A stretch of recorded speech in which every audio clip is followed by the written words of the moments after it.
नित्यं भागवत सेवया भगवती उत्तमा श्लोके भवतर्भक्ति नष्टकी त्वयि. We are studying Canto 1, passing away of Bhishmadev in the presence of Lord Krishna. Sorry, Canto 1, Chapter 9. Chapter 9 है भीष्म पितामह तो शरीर त्याग भगवान की प्रेजेंस में. श्लोक संख्या 26. सभी का धन्यवाद आने के लिए. हरे कृष्णा. पुरुष स्वभावा विहितान् यथा वर्णम यथाश्रमम् वैराग्या रघुपादिभ्यम् अम्नातो भा लोक्षणम्. पुरुष स्वभावा विहितान् यथा वर्णम यथाश्रमम् वैराग्या रघुपादिभ्यम् अम्नातोभ्यालक्षणम्. पुरुष स्वभावा विहितान् यथा वर्णम यथाश्रमम् वैराग्या रागो आदिभ्यम अनाथोभ्यालक्षणम्. पूजा माता जी पढ़ो श्लोका.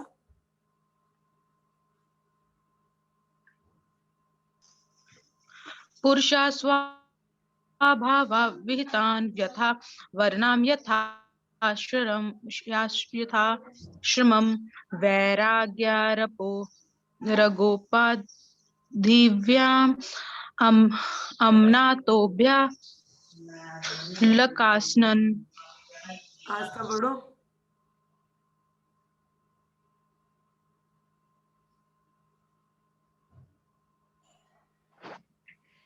पुरुषा स्वभावा विहितान्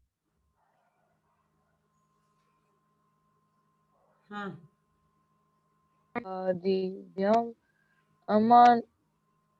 अम्नातोभयालक्षणम्. Okay. Word to word meaning.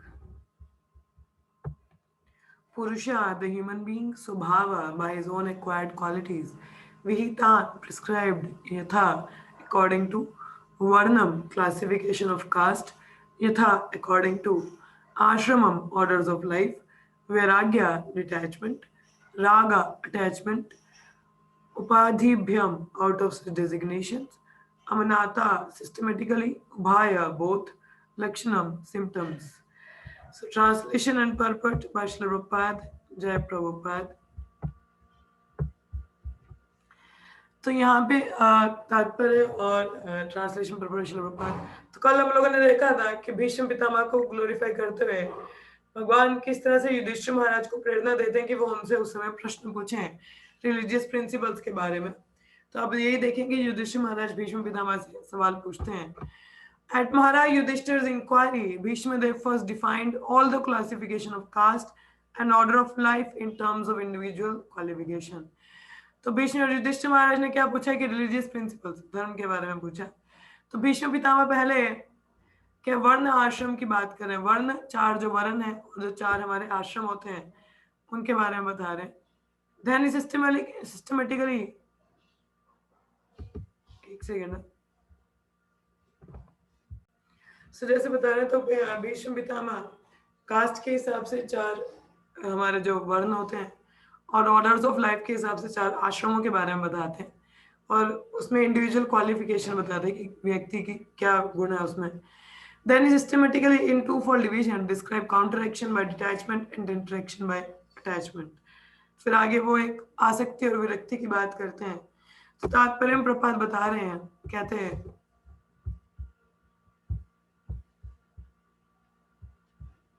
the conception of four castes and four orders of life as planned by the Lord himself, Bhagavad Gita 4:13, is to accelerate transcendental qualities of individual persons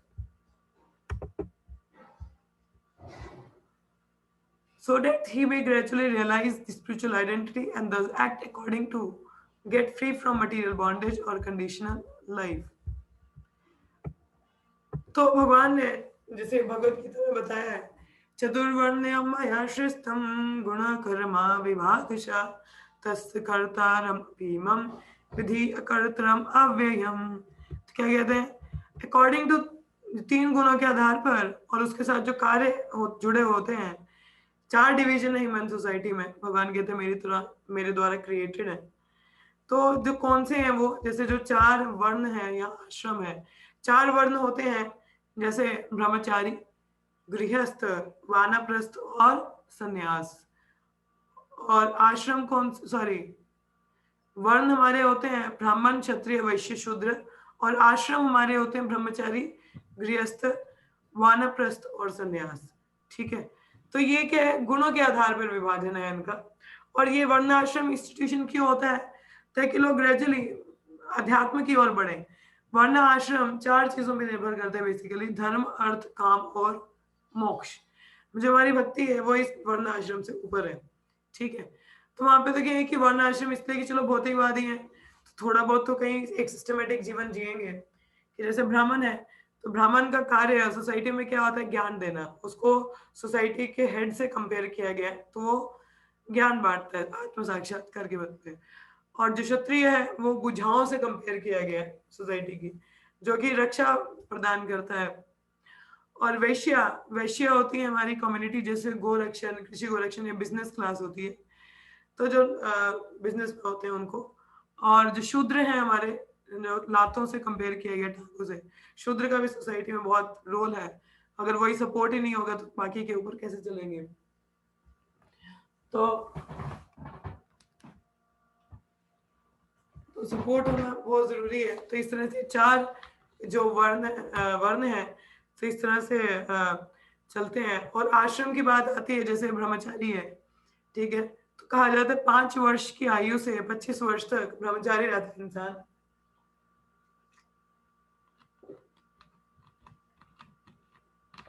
वर्ण आश्रम के according 5 वर्ष की आयु से 25 तक ब्रह्मचार्य, फिर 25 से 50 गृहस्थ होता है, मतलब शादी करे, कोई गृहस्थ जीवन में रहे। और फिर 50 का जब पहुंचे तो अपने जो बड़ा घर का बच्चा है उसको क्या है, उसको जिम्मेदारी सौंपे। हरे कृष्ण, आरती माता जी। उसको जिम्मेदारी सौंपे और खुद वन को प्रस्थान करे। वानप्रस्थ मतलब जैसे धाम में जाना, साधुओं का संग करना, मतलब गृहस्थ लाइफ को, बिजनेस खत्म, ये घर वाला कुछ कुछ बच्चों वाला बिजनेस खत्म। 50 के बाद वन में जाना, पति पत्नी दोनों भी जा सकते हैं, अलग अलग भी जा सकते हैं। अलग अलग इन द सेंस अकेला पति भी जा सकता है, दोनों लोग जाएं साथ में और अपना भक्तों का संग करें, हरि नाम करें। फिर उसके बाद जब 75 की एज आती है तो फिर संन्यास ले, फिर पत्नी अपने बेटे के साथ बैठे और जो पति है तो आगे वो संन्यास ले। तो ये हमारा वर्ण आश्रम सिस्टम है। मगर आजकल ब्रह्मचारी कोई बनता नहीं, सिर्फ गृहस्थ की बात करते हैं, ना आगे वानप्रस्थ का पता तो ना संन्यास का पता। तो गृहस्थ में भी गृह मेदी बन जाते हैं। तो वर्ण आश्रम सिस्टम कौन फॉलो करता है? हाँ, नहीं करता आजकल कोई भी। तो मगर ये इंस्टीट्यूशन इसलिए था कि लोग धीरे धीरे स्पिरिचुअल एडवांसमेंट कर सकें, तो इसलिए था। In almost all Puranas and subject matter is described in the same spirit. So also in the Mahabharata is more elaborately described by Bhishma Dev in the Shanti Parva beginning the 6th chapter. तो कभी कई शास्त्रों में वर्ण आश्रम के बारे में बात हुई है, तो इसको महाभारत में भी शांति पर्व में भीष्म देव ने बड़ा डिटेल इसका बताया है। कहते हैं वर्ण आश्रम धर्म is prescribed for civilized human being just to train him to successfully terminate human life.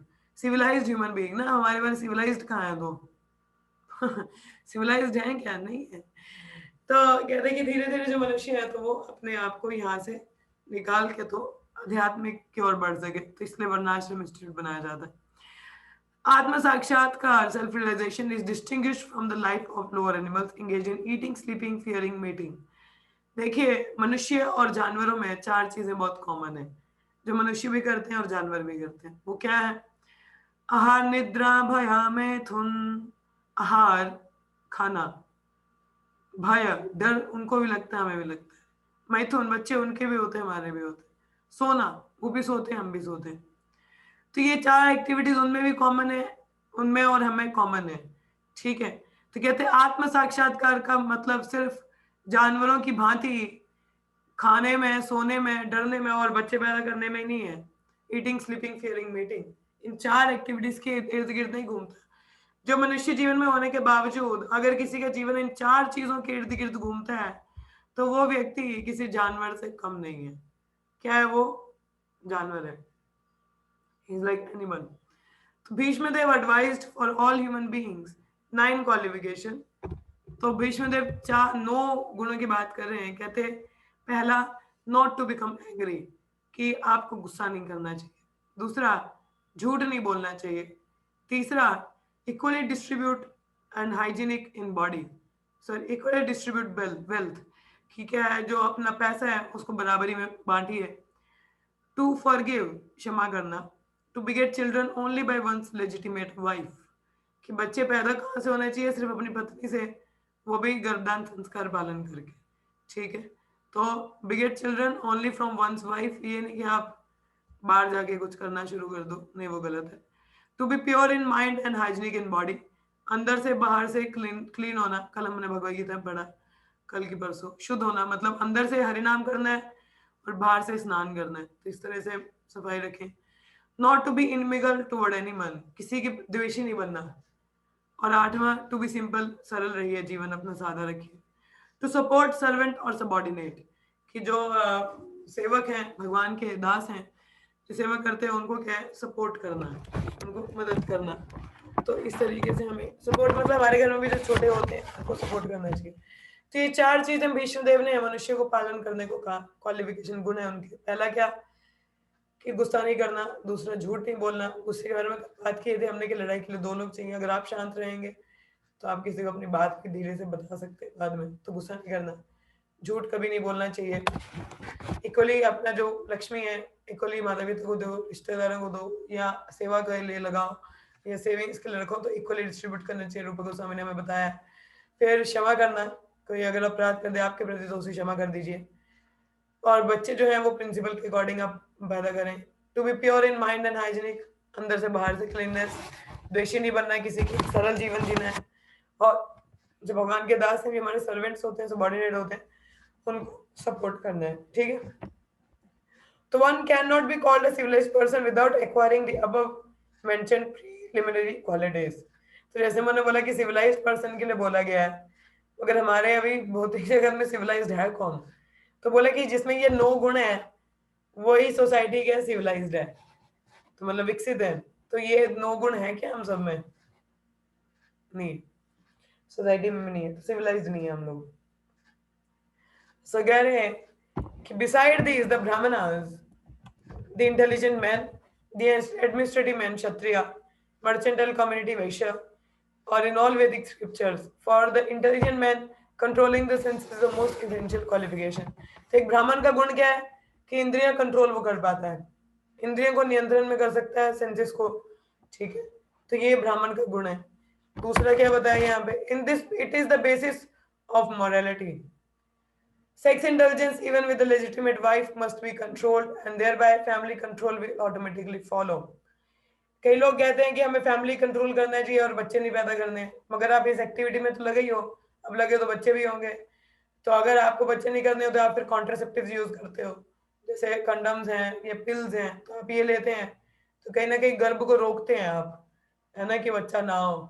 तो ये क्या है, ये पाप माना जाता है। बच्चों का अबॉर्शन करना वो हत्या है, चाहे वो लड़का हो लड़की हो, किसी भी अबॉर्ट करते हो आप, चाहे 1 दिन के बाद ही, तो वो हत्या, मर्डर माना जाता है।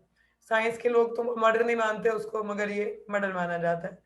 और दूसरा कि अपनी पत्नी के साथ भी यदि हम मैथुन करते हैं या संग में रहते हैं तो वो भी कंट्रोल्ड होना चाहिए।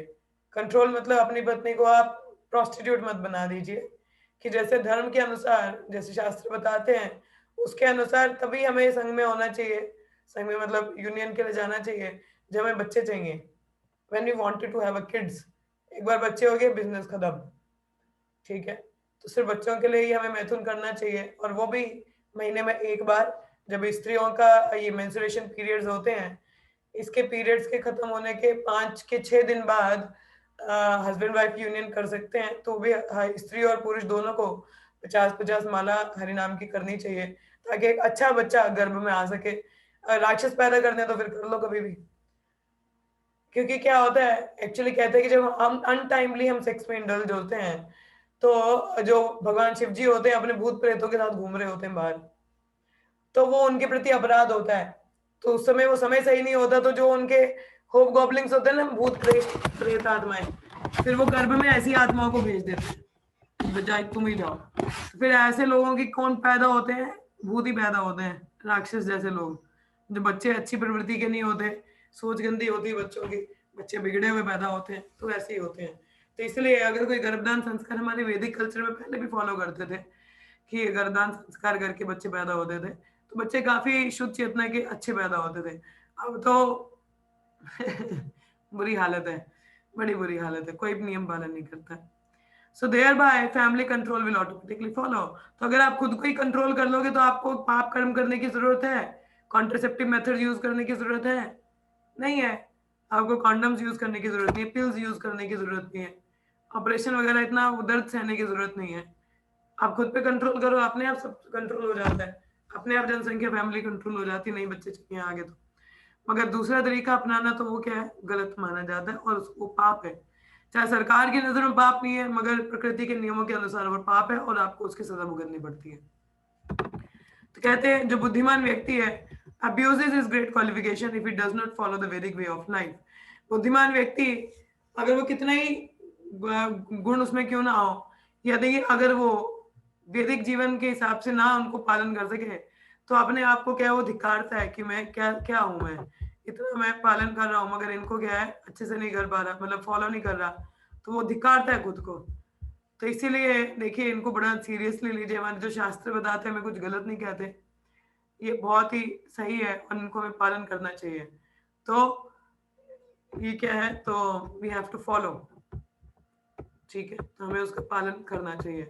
अब जैसे सुबह ये चर्चा हो रही थी भगवद गीता क्लास में, अभी आपका तो भागवतम चल रहा है, मेरी क्लास 4 बजे होती है, तो उसमें चर्चा कर रहे थे तो किसी भक्त ने पूछा कि गुरु माता जी हम लोग, मतलब ऐसे उन्होंने प्रश्न पूछा, तो कहते हैं कि अभी जैसे हम प्रचार करते हैं, तो अब जैसे हम नियमों के बारे में बताते हैं तो लोग कहते हैं कि मतलब अभी दीक्षित भी नहीं है, तो कहते हैं कि हाँ हमें ऐसे पालन करना चाहिए, फिर कहते हैं कि शायद मुझसे पालन नहीं होंगे, तो मुझे ऐसा लगता है कि मैं शायद पालन ना कर पाऊँ।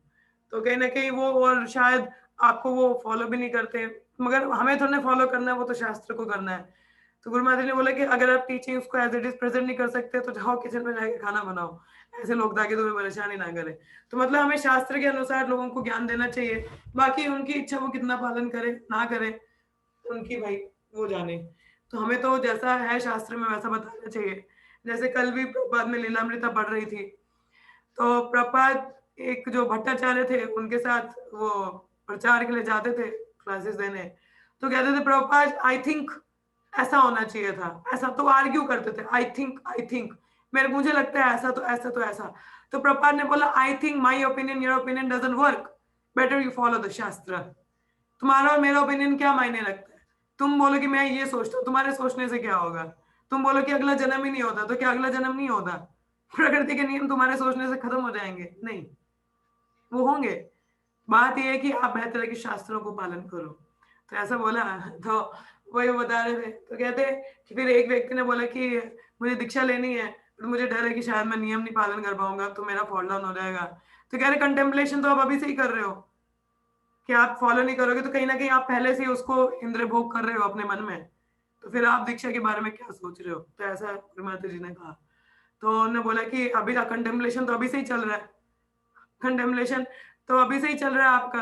कहते हैं अभी आप अकेले हो, ये क्यों नहीं सोच रहे हो कि अभी का समय मैं भक्ति में इतना लगा हूँ कि बाद की देखी जाएगी कि मेरा फॉल डाउन होगा कि नहीं होगा, मगर फिलहाल तो मैं अभी पालन अच्छे से करूँ, तो आगे कम से कम अगर मेरा कल को फॉल डाउन भी होता तो ये मेरा एसेट तो मेरे साथ परमानेंट रहेगा। तो कहते हैं ये विचार करना चाहिए, ये नहीं सोचना चाहिए कि मैं नहीं कर पाऊंगा।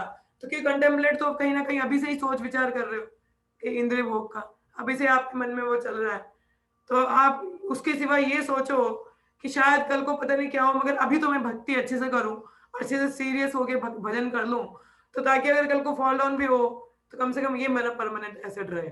और क्या पता अगर आपकी साधना बड़ी स्ट्रांग हो तो आपके मन में ऐसे विचार ही ना आए, पर कहीं ना कहीं ऐसा सोचते हो तो कभी आपको तभी ये विचार आते हैं कि मेरा पतन हो। तो किसी ने बोला कि गुरु माता जी हम बहुत फैलन है, तो फिर किसी ने बोला कि माता जी हम तो बड़े नियम स्ट्रिक्टली पालन करते हैं, तो मुझे डर लगता है कहीं मेरा फॉल डाउन ना हो जाए। गुरु मैंने फॉल डाउन किया ना, पहले से गिरे हुए हो और कहाँ से गिरना है? सो फॉल डाउन तो पहले का ही है। तो बेहतर ये है कि शास्त्र को हम पालन करें, जैसे यहाँ पे बताया नियम पालन, तो शास्त्र को पालन करना है, ये नहीं कि मेरे को लगता है कि ऐसा होना चाहिए। अपनी सोच को छोड़ दीजिए, क्योंकि मन जो है हमारा वो हमारा गुरु नहीं है और अथॉरिटी नहीं है। अथॉरिटी हमारे हमारे आचार्यगण है, हमारे गुरुजन है, हमारे सीनियर्स हैं, ठीक है, वो हमारी अथॉरिटी और शास्त्र हमारी अथॉरिटी है। तो शास्त्र को हमें पालन करना है। तो अगर आपको डर भी लगता है तो आप आगे अकेले हो तो अच्छे से भजन क्यों नहीं कर रहे हो? अभी अच्छे से भजन करोगे तो कोई डर नहीं रहेगा। तो ये हमें करना है। तो सॉरी, ये थोड़े पॉइंट रिलेटेड थे तो मैंने सुबह का वही चर्चा चल रही थी तो सोचा बता दूं। तो वही था। तो इसलिए कहते हैं he must seriously make a study of the Vedic literature, especially Bhagavatam and Bhagavad Gita. तो हम शास्त्र तो पढ़ ही रहे हैं ना। भागवतम में कितने उदाहरण है। जैसे दीति कश्यप मुनि के पास जाती है, कहती मुझे बहुत ज्यादा भोग की अभिलाषा हो रही है, तो आप मेरी इच्छा पूरी करो। तो कश्यप मुनि ने कहा कि ये समय सही नहीं है। हमने उदाहरण हम खुद देखते हैं मगर फिर भी हम पालन नहीं करते। कहती ये सही समय नहीं है, इस समय नहीं करना चाहिए। बोले नहीं नहीं, मुझे बड़ी लालसा हो रही है। तो देखो, अगर वो कहते हैं स्त्री जब पुरुष के पास जाती है इच्छा के लिए, तो ये जिम्मेदारी होती है पुरुष की पूरी करना, मगर वैसी इच्छा उन्हें पूरी करनी चाहिए जो धर्म के विरुद्ध हो। देखो, तो वो धर्म के कहीं ना कहीं विरुद्ध ही थी क्योंकि वो सही समय नहीं था। तो मगर ऐसा हुआ तो क्या हुआ, नतीजा क्या हुआ? हिरण्याक्ष और हिरण्यकशिपु पैदा हुए। और शिव जी उस समय मैंने बोला कि वो अपने ये जो भूत पिशाच होते हैं इनके साथ घूमते हैं। तो फिर वो ऐसे जो लोग बिना प्रिंसिपल के ऐसा कुछ करते हैं तो उनके गर्भ में फिर ये भूत पिशाच ही डालते हैं, तो उनको फिर राक्षस प्रवृत्ति वाले बच्चे ही पैदा होते हैं। तो इसलिए हमें ध्यान देना चाहिए। तो शास्त्र जो बताता है वो गलत नहीं है। हमारे सामने खुद इतनी उदाहरणें होती है मगर हम सुन के भी अनसुना कर देते हैं, तो इससे बड़ी मूर्खता और कुछ नहीं है। तो इसलिए हमें ध्यान देना चाहिए इनका। आगे कहते हैं फॉर लर्निंग वैदिक knowledge one must approach a person who is 10% engage in devotional service. तो अगर हमें ज्ञान अर्जित करना है तो ऐसे व्यक्ति के पास जाइए जो पूर्णतः भगवान की सेवा में लगा है। किसी कर्मी व्यक्ति से भागवतम पढ़ने का प्रयास मत करिए, उससे भक्त से हमें सीखना चाहिए। He must not do things which are forbidden in the shastra. A person cannot be a teacher if he drinks or smokes. तो देखिए, अगर आप ऐसे व्यक्ति से ज्ञान अर्जित करेंगे जो खुद ही उन चीजों में लगा हुआ है तो कोई असर नहीं होगा। कहते हैं प्योरिटी इज द फोर्स। हमारा इसको अपनी शुद्धता के लिए माना जाता है। प्योरिटी इज द फोर्स, कि जो व्यक्ति जितना शुद्ध है शास्त्र के अनुसार बता रहा है तो वो ज्यादा लाभदायक है। rather than हम कहते हैं कि हमें भक्तों का संग तो करना है, मगर वो भी ध्यान दीजिए किनका संग कर रहे हैं आप। संग तो बोला जाता है मगर ये भी ध्यान करिए कि आप एक ऐसे वैष्णवों का संग करें जो सीरियस हैं, स्ट्रिक्ट हैं। जैसे कल सुबह ही बता रहे थे, कहते कि हम जब लाइक माइंडेड डिवोटी जैसे हमारे जैसे कोई सीरियस होते हैं उनसे संग करते हैं तो काफी प्रेरणा मिलती है करने का। मगर जैसे हम बाकी लोगों का संग करते तो फिर होता कि नहीं कोई बात नहीं, कुछ ऐसा हो जाएगा तो क्या ही हो जाएगा, तो थोड़ा लीनियंट हो जाते हैं। तो आप देख लीजिए, आपको लीनियंट होने की सीरियस भक्त बनना है। हाँ, सिर्फ कर्मी भक्त बन के रह जाना है कि शुद्ध भक्त बनना है? तो शुद्ध भक्त बनना है तो शुद्ध भक्तों का संग करना है, ठीक है। तो हमें संग लेने में भी बहुत ध्यान देना चाहिए। कोई व्यक्ति खुद ही सिगरेट पी रहा है आपके सामने और कह रहा है ओए सिगरेट नहीं पीना चाहिए, फेफड़ों के लिए अच्छा नहीं है, तो क्या आप उसकी बात मान पाओगे? नहीं मान पाएंगे, क्योंकि वो खुद ही सिगरेट पीता है। अब जो व्यक्ति खुद पालन करता है, जैसे प्रभुपाद सभी भक्तों को कहते थे कि 4:30 बजे मंगल आरती करनी है। प्रभुपाद बुजुर्ग थे, इतनी एज में थे। प्रभुपाद ने कभी भी अपने शिष्यों को वो चीज नहीं बोली जो वो खुद नहीं करते थे, अपनी उदाहरण से प्रेरणा देते थे। कल मैं एक लेटर पढ़ रही थी, प्रभुपाद ने अपनी एक शिष्य वृंदा देवी को लिखा था, जो कि अपने कई बाकी 1971 की बात है, 71 की। तो 1971 में अभी उस समय तो अभी कितने ही लोग दीक्षित हुए थे। 69 में तो प्रभुपाद ने मूवमेंट स्टार्ट किया। तो मतलब प्रभुपाद गए, विदेश गए, तो 1-2 साल ही तो भक्त भी तो भाई कितने नए नए ही होंगे। तो भक्तों के बारे में कंप्लेन करती हैं, क्रिटिसाइज कर रही थी कि भक्त ऐसा दो वैसा दो वैसा। तो प्रभुपाद कहते हैं better you set your own example rather than criticizing the another devotee. कि आप अपनी उदाहरण से किसी को प्रेरित कीजिए रेदर देन आप उसके दोषों को देखिए। उसके दोष देखने से बेहतर है कि आप अपना उदाहरण सेट कीजिए ताकि व्यक्ति आपसे इंस्पायर हो सके। इससे आपकी भी शुद्धता रहेगी और सामने वाले का भी भला होगा। नहीं तो आप उसके दोषों पे मेंटल कॉन्टेम्पलेट करोगे तो आपका भी दुर्गति होगा। तो बेहतर है कि आप अपनी उदाहरण से किसी को प्रेरित करें रेदर देन उसके दोषों को गिनना। तो ऐसा प्रभुपाद बता रहे थे, कहते हैं हमारे इस्कॉन में कई नए नए भक्त आ जाते हैं तो एकदम से तो सारे परमंश नहीं ना बन जाते, समय लगता है। तो हमें हमेशा प्रयास करना चाहिए अपने उदाहरण से सिखाएं। तो ये है। तो वही कि अपने उदाहरण से हमें सिखाना, अपने आचार्य प्रभु सबूर सिखाए कि आचरण। आचार्य कौन है? जो अपने आचरण से सिखाते हैं। कौन होते हैं आचार्य? आचार्य जो अपने आचरण से सिखाए, तो उनको हम आचार्य कहते हैं। ये नहीं कि कोई भी कुछ भी बता दे, खुद पालन नहीं कर रहे हैं और दूसरों को बोले, कि आप करो ऐसा, तो वो इतना लाभदायक नहीं रहेगा। कहते हैं person in the modern system of education, the teacher academic qualification is taken into consideration without evaluation of his moral life. Therefore, the result of education is misuse of high intelligence in so many ways. हम school colleges में जाते हैं, प्रपात बताते हैं कि जो modern हमारे स्कूल या कॉलेज हैं, this is the modern royal slaughter houses. वहां पे भी आपका क्या है, क्या बुचर खाना है, ये बुचर खाना कहाँ है, जहाँ पे जानवरों को काटा जाता है, तो उधर आपको भी काटा जा रहा है, क्योंकि आपको आध्यात्मिक ज्ञान नहीं दिया जाता। और जो गुरुजन है वहां पे, उनका हम अपना पर्सनल लाइफ नहीं देखते कि क्या उनका जीवन है, कितना वो है, तो वो हमें मॉरल वैल्यू सिखा रहे होते हैं, मगर ये नहीं पता कि मॉरलिटी वो कितनी फॉलो करते हैं।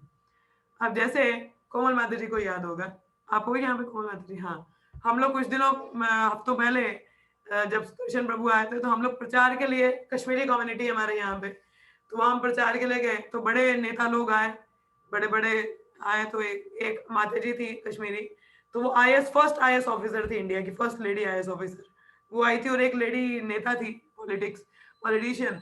तो बात क्या कर रहे थे वो लोग कि हमें विनम्र होना चाहिए, विनम्र बनना चाहिए, विनम्रता से कार्य करना चाहिए।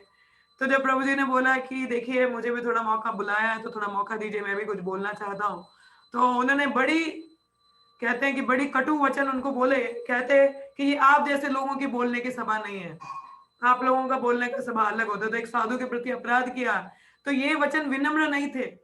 अभी पहले कुछ समय पहले क्या कहती है कि विनम्रता से बात करनी चाहिए, और खुद पे जब आई तो विनम्रता नहीं थी। और लोग ऐसे नेताओं और ऐसे लीडरों को फॉलो करते हैं, ये हमारी मॉडर्न, ये आप खुद स्वयं देख सकते हैं, ये मेरी आंखों देखा बात है, कोमल माता जी ने भी देखा होगा, उनको पता होगा, तो ये साधारण है।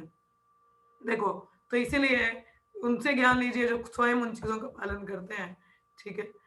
सो आगे हम लोग आज पढ़ लें, क्योंकि समय वैसे हो रहा है, या कल इसको कंटिन्यू करें? चलिए कल ही कंटिन्यू करेंगे, नहीं तो टाइम बड़ा हो जाएगा, आप सबका खुद का भी शेड्यूल होगा। तो आप में से किसी का कोई प्रश्न हो, या कोई कुछ कहना चाहे, तो या कोई डाउट हो या शंका हो, तो आप लोग पूछ सकते हैं। हरे कृष्णा। तो क्योंकि अगर ज़्यादा पर्पट थोड़ा लंबा है, तो चर्चा की तो थोड़ा लंबा चला जाएगा, उतना समय तो मेरे पास भी नहीं है, और आपके पास भी इतना नहीं होगा, तो जितना बाकी कल कंटिन्यू करेंगे। हाँ जी, किसी को कुछ कहना है? हरे कृष्णा। प्लीज से यस और नो, देखिए समय व्यर्थ मत किया कीजिए, जो भी होता है उसको सही से पालन करने का। कहते हैं एक समय निमि महाराज ने भी देखो समय व्यर्थ नहीं किया। नवयोगेंद्र, मैं नवयोगेंद्र तो नहीं हूँ, और आप निमि महाराज नहीं है, मगर थोड़ा बहुत जो ज्ञान है गुरुजनों और वैष्णवों की कृपा से थोड़ा शेयर तो जरूर कर सकते हैं। तो अगर आपका समझते हैं कि कुछ पूछ सकते हैं, तो समय नहीं व्यर्थ करना चाहिए। तो बोले कुछ नहीं है तो हाँ या ना में जवाब दे दीजिए, हम लोग समाप्त कर सकते हैं यहीं पे। हरे कृष्णा। हरे कृष्णा माता जी। हरे कृष्णा आस्था माता जी। आवाज आ रही है? जी आ रही है। हाँ, मतलब कि मैं सोच रही थी कि मतलब सीरियसली कितना अच्छा होता कि यदि हमारे पूरे स्कूल से यूनिवर्सिटी में भगवत गीता भागवतों का ज्ञान होता। क्या मतलब कह रहे हो आप, क्या यहाँ तो होगा? उल्टा लोगों भगवत गीता और भागवतों का ज्ञान होता। मतलब यहाँ तो उल्टा सिखाया जाता है कि गॉड एग्जिस्ट ही नहीं करते। मतलब साइंस भी गलत वे में पढ़ाई जाती है, साइंस भी प्रॉपर वे में नहीं पढ़ाई जाती। कितना तो इसलिए इम्प्रॉपर है, देखिए, मतलब मैं सोचती हूँ, हाँ बोलो बोलो। मतलब कितना इम्प्रॉपर है। मतलब जो सब्जेक्ट यहाँ खुद से भी वो पढ़ रहे होते, जैसे साइंस, ज्योग्राफी, जो वॉट एवर जो सब्जेक्ट है, वो भी प्रॉपर नहीं है। ये लोग हर टाइम हर चीज में चेंज होते रहते हैं। तो कोई ना कोई नई थ्योरी आ जाएगी तो फिर उसको चेंज करते रहेंगे। ऐसे ही तो होता है ना साइंस में, तो ऐसे तो नहीं है कि देखिए, कुछ भी शास्त्र विचार हो भागवतम तो। बताता है कि कलयुग का स्वभाव क्या है, टॉपसी टर्वी। टॉपसी टर्वी मतलब सब कुछ ऊपर नीचे है, तो सब उल्टा ही है यहाँ हाँ पे, हाँ हाँ। परवर्टेड है। तो जैसे आप बता रहे कि बहुत अच्छा होता अगर सबको भगवत गीता भागवतम का ज्ञान होता, तो माता जी नहीं है, तो मौका हमारे पास है, तो हमें प्रचार करना चाहिए। यस।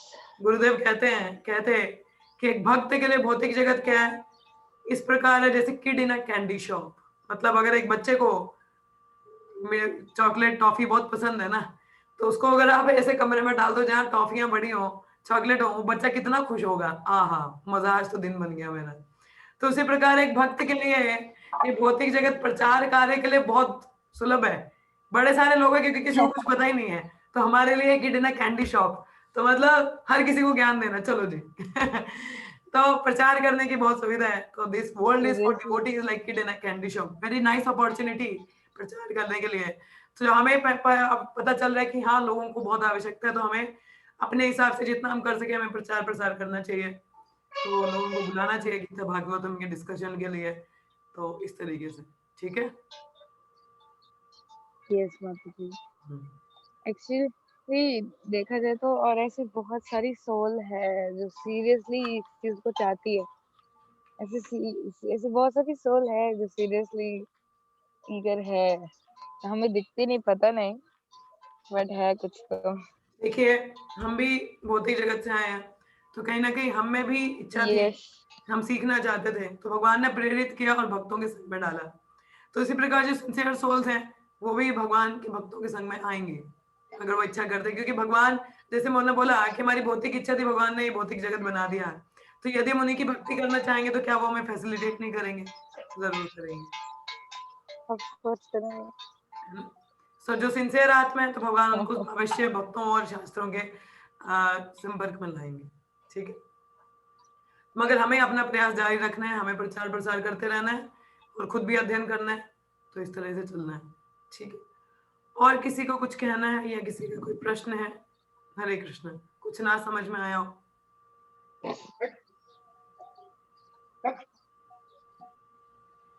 हरे कृष्ण, किसी और को कुछ कहना है? हरे कृष्ण माता जी। हरे कृष्ण माता जी, थोड़ा जोर से बोलो।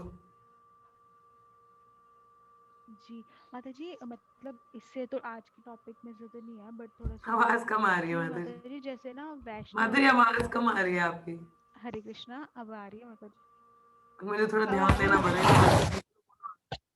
हरे हरे कृष्णा। हाँ जी हाँ जी, बोलो बोलो। हरे कृष्णा, अब आ रही है माता जी? माता जी आवाज कम है, बट चलो आप माता बोलो, जी मैं मैं कह रही थी कि देखती हूँ। जैसे हम लोग वैष्णव, हाँ वैष्णव क्या? माता जी जैसे हम सोचते हैं ना कि वैष्णव वैष्णव अपराध होता है, तो क्या वो सिर्फ वाणी से, या मतलब जैसे हम उनको कुछ बोल के तभी वैष्णव अपराध है, या दिल से भी अपराध होता है अगर वैष्णव? मन से भी होता है माता जी। कलयुग में एक चीज का बड़ा फायदा है, कलयुग में कहते हैं कि मन से अगर हम कोई बुरे बुरे विचार रखें तो उसका हमें पाप नहीं लगता, मगर वैष्णव के केस में ऐसा नहीं है। वैष्णव के केस में अगर हम मन में भी चिंतन कर रहे हैं उनके प्रति कुछ गलत, तो वो भी अपराध होता है, क्योंकि पहले आप सोच रहे हो, फिर उसके बाद कंटेम्पलेट करोगे और फिर वो आपके एक्शनों में भी आ जाएगा, तो बेहतर है, क्योंकि मन के स्तर पर भी अपराध होता है वैष्णव के प्रति, हम्म। ठीक है माता माता जी जी। बट जैसे अब मन तो ऐसे कंट्रोल नहीं होता, हम कोशिश तो करते हैं कि ना सोचे ना सोचे, बट फिर भी अगर होता है तो फिर वो अपराध होएगा? हाँ जी माता जी, तो इसलिए ध्यान दें। हाँ उतना इतना तो ग्रेव नहीं होगा, मगर अपराध तो होगा, क्योंकि आप कहीं ना कहीं बुरा सोच रहे हो, तो बेहतर है कि आप उस समय हरि नाम की शरण लो। कल मेरे दिमाग में भी थोड़ा सा आया, फिर ठीक है उसके माता बाद जी। में फिर मैंने सोचा कि मैंने कृष्णा को प्रे किया, कृष्णा मुझे बचा लो।